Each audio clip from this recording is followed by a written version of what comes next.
मग आता मन लावून शांत चित्ताने मी जे सांगतोय ते ऐक. अरे ही भीतीच तुझे खरे सामर्थ्य नष्ट करते आणि हे तुझ्या कळत नकळत होतं.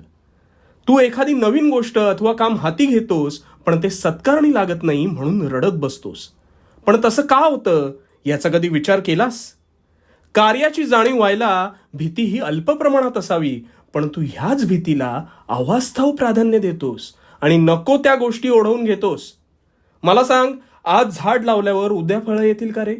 नाही ना. तसंच तू नवं काम, नवा व्यवसाय अथवा नवं नातं जोडताना होतं बघ. वेळ ही कर्माची गुरु किल्ली आहे. गोष्टींना वेळ द्यायला शिक.